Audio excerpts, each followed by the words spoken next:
Please don't be about humans. Please don't be about humans. Please don't be about humans. Hi guys, and welcome back to my channel. Today we're reviewing the long-awaited Godzilla vs Kong. I realise this movie has not been out for a long time yet. Some of you may not have seen it. Do not worry. I am going to be as careful as I possibly can. I do not want to give away anything of this movie. I may have to mention an actor or a character, but I promise I will not spoil it for you. So if you don't want to know anything at all, step away and come back later. But if you're okay with hearing what actors are in it, hang around. So, diving straight into it, this film is Ronseal. It does exactly what it says on the tin. It is Godzilla versus King Kong, and I'm really grateful for that because I love Godzilla, I love King Kong, I love this kaiju Toho universe that has been going since the 30s. I think it's a great product and I'm always there for it when it drops something new like this. But I have to admit, this modern take from Godzilla to Skull Island to King of the Monsters, I've been relatively disappointed by all three of them prior because they just don't focus on the monsters, which is what we're there for. Logic goes out the window a lot in these movies. Godzilla is a monster that emits radiation, and yet people can just, touch him or be in his general surroundings and don't even emit a cough, no hair falls out, nothing. The logic goes well and truly out the window, and I think the tone changes through the trilogy of movies as well. No pattern or similarity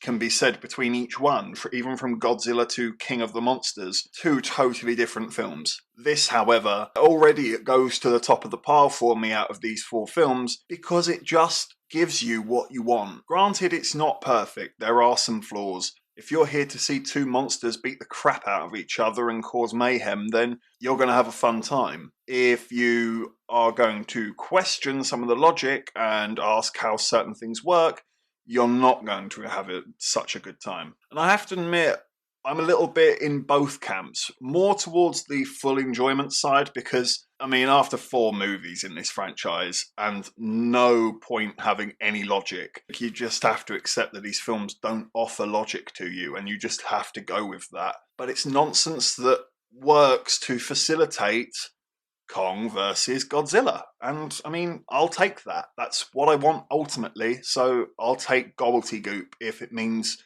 we get there. It doesn't focus on the humans as much, but there's still too many of them. There's about 4 of them. I would say just take them out of movie. Use that time for more fighting. I don't need these characters. I couldn't tell you their names. And actually, it's the ones that stayed over from the last time that are my bigger problem. Millie Bobby Brown, she seems totally redundant here. She doesn't seem to be doing anything at all. I don't dislike her as an actress, but she just brings the film to a crushing halt every time that she's on screen. Doesn't seem to be anything at all related to what you came here for, or the other family who do actually have a story entwined with Kong. So, at least their interactions are around the figurehead that you're here for. Millie Bobby Brown is just running around government sites and secret labs, and I just sat there thinking, where have I seen this before? Oh yeah, Stranger Things. Kyle Chandler stays in from the last movie, King of the Monsters, and I really like Kyle Chandler. He's like the guy of this franchise now. He's probably the actor who's been in the most King Kong / Godzilla movies out of all actors ever, which is a really cool stat to have. But he is beyond an afterthought here. Going back and thinking about what he actually did in this movie, nothing. Essentially, nothing. Pick him up, take him out. As much as I like the guy and I like the stat that he has, he's just not needed. But thankfully, I think some lessons have been learnt here. They did not make it human heavy. When they did focus on the humans, they had a reason to stay in the pocket with the monsters. In King of the Monsters, I remember, Godzilla and Ghidorah were literally about to throw down. Thunder, lightning, raining, this is it. This is the one. And as soon as the first strike's thrown, the camera cuts to people running away, because apparently people running away and screaming is 10 times more entertaining than seeing 20-foot tall monsters kick the crap out of each other. You're missing the point. That doesn't happen here. I actually thought the action was brilliant. It flowed, it was smooth, it felt great, even with all of the CGI. Didn't feel that clunky or anything like that. Gave the monsters personality. And the action's just super clear. There's no fighting in darkness and I can't see this and I can't tell who's what. You know what's going on through every fight scene. And I really appreciate that because when it happens, it's like, yes. In fact, I would go as far as saying you might end up looking like this.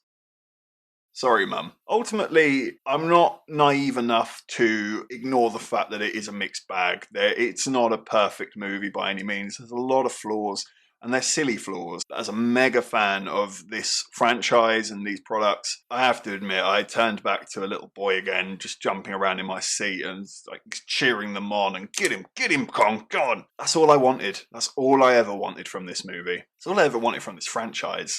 I'm a little annoyed that out of 4 of them, only one really gives you that. Take it or leave it, I guess. I'm going to give Godzilla vs. Kong an 8 out of 10. It's definitely by far the best one of the 4 movies in this monsterverse, if you will. I would still recommend it to most, simply because with everything that's actually come out this year, I'd argue this is the most exciting film I've seen so far in 2021. Thanks for watching this review. If you could leave a like, comment, and subscribe, and I look forward to seeing you in the next one.